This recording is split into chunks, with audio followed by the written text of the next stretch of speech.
We're not able to gather for Mass together today, the fourth Sunday of Lent. I invite you to take a moment to reflect on today's Gospel with me. You may find yourself watching this alone, and I hope that you will find the support of a parish community praying with you. You may be gathered with someone you love, with your children, and I hope that this may help you together as part of your Sunday worship. I will begin by reading the Gospel, but you may want to pause this video for a moment and proclaim the first and second readings together before you continue. The Lord be with you. A reading from the Holy Gospel according to St. John. As Jesus passed by, he saw a man blind from birth. His disciples asked him, "Rabbi, who sinned, this man or his parents, that he was born blind?" Jesus answered, "Neither he nor his parents. It is so that the works of God might be made visible through him.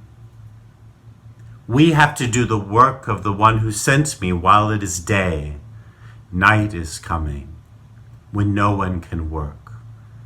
While I am in the world, I am the light of the world." When he had said this, he spat on the ground and made clay with his saliva and smeared the clay on his eyes, and said to him, "Go, wash in the pool of Siloam," which means sent. So he went and washed, and came back able to see.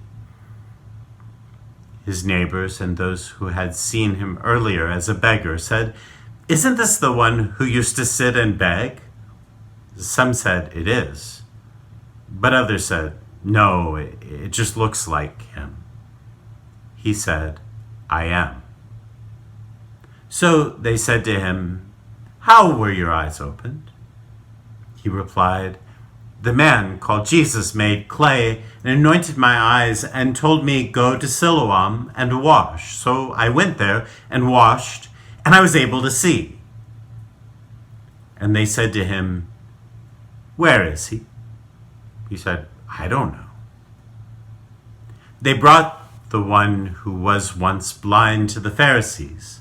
Now Jesus had made clay and opened his eyes on the Sabbath. So then the Pharisees also asked him how he was able to see. He said to them, "He put clay on my eyes, and I washed, and now I can see." So some of the Pharisees said, "This man is not from God, because he does not keep the Sabbath." But others said, "How could a sinful man do such signs?" And there was a division among them. So they said to the blind man again, "What do you have to say about him, since he opened your eyes?"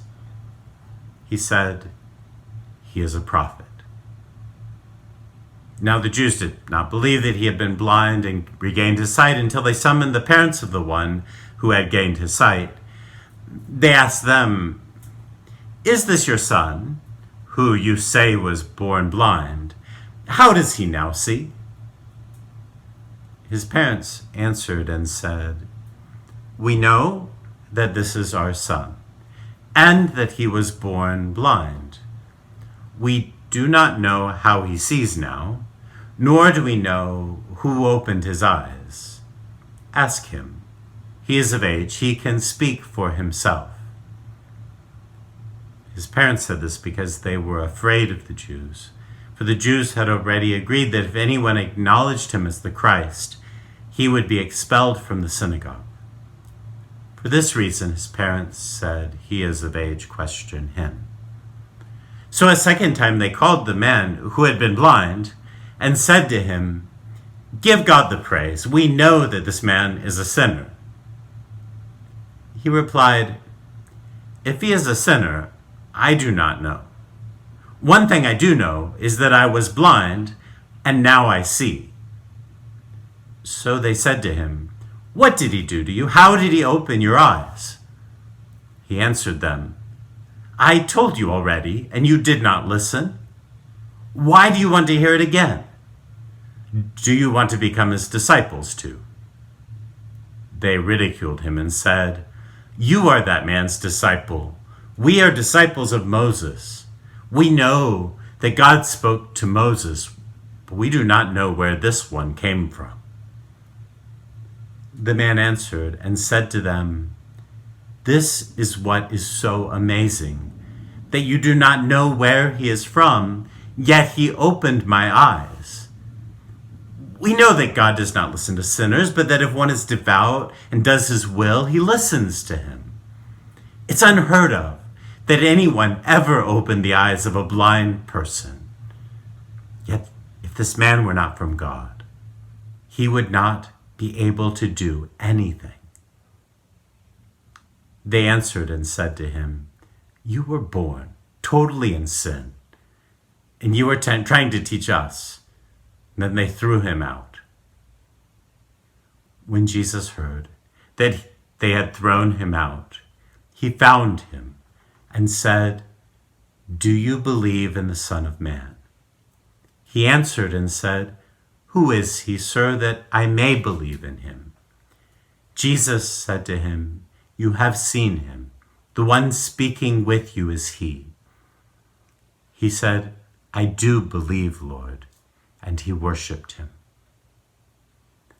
Then Jesus said, "I came into this world for judgment, that those who do not see might see, and those who do see might become blind." Some of the Pharisees who were with him heard this and said to him, "Surely we are not also blind, are we?" Jesus said to them, "If you were blind, you would have no sin. But now you are saying, 'We see,' so your sin remains." The Gospel of the Lord. Those of you who know me know that I often focus on the fact that when we are with each other, especially when we're with the most vulnerable, God is present in our gathering. But in these strange days, we're asked not to gather. We're especially reminded to protect by our distance those who are vulnerable. So today, I have to turn my focus inside out. I ask that when we take time for worship and prayer in God, we find our brothers and sisters present to us. May we feel the community gathered here in our prayer. John's telling of the gospel stories are full of personal encounters that lead to faith, together with the stories, unfortunately, of those who hardened themselves against the encounter with Jesus.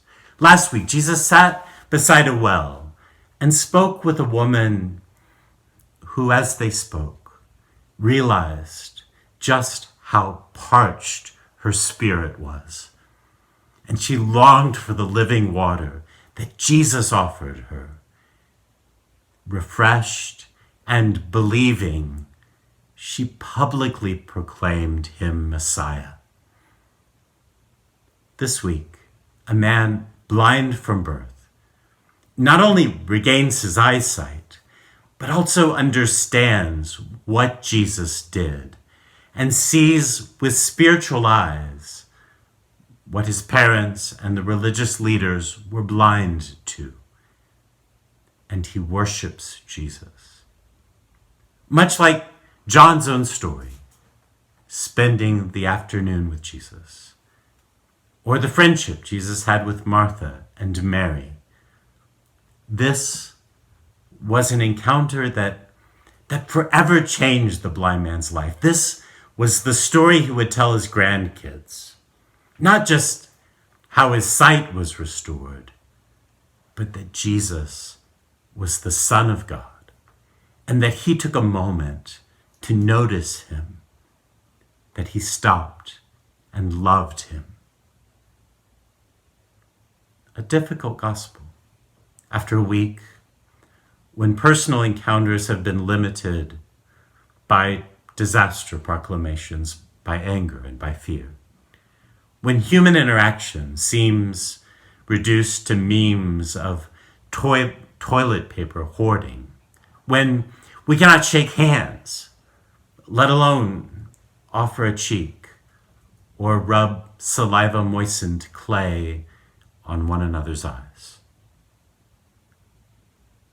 At the same time, for most of us, the disruptions, not unlike blindness or being thrown out of the synagogue, they haven't ended our encounters. They've even created an opportunity to see them, to really see them anew. We've most likely spent more time with the people we love, maybe more than was comfortable. And maybe we've been more intentional in that time. I realize that for most of us, emotions have lined these encounters. Emotions related to sadness and loss, maybe some anger and fear. But these emotions are not foreign to the stories that we read in John's Gospel. Martha and Mary were angry with Jesus about their brother Lazarus. The man born blind lived with a great sense of loss and sadness, and his parents were scared. Living these encounters implies real risk, well beyond our comfort zone. And I think we can find ourselves there these days. And so I reflect, and I invite you to reflect, maybe even together with the people around you. Where have you encountered God's love these days? Who took the time to notice you? Who stopped and loved you? And can you see that this person is Christ? That he was God's Son?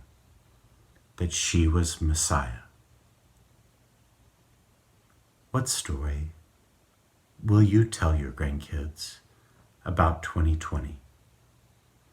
I hope that we agree that it shouldn't be the story of our great toilet paper saga. I apologize for the quality of this video. I promise we'll get better as the weeks unfortunately go on. And I'll find a way to help you link, but know that I'll be back, and we will stay in touch, and we will, as best we can, love and support one another through this time.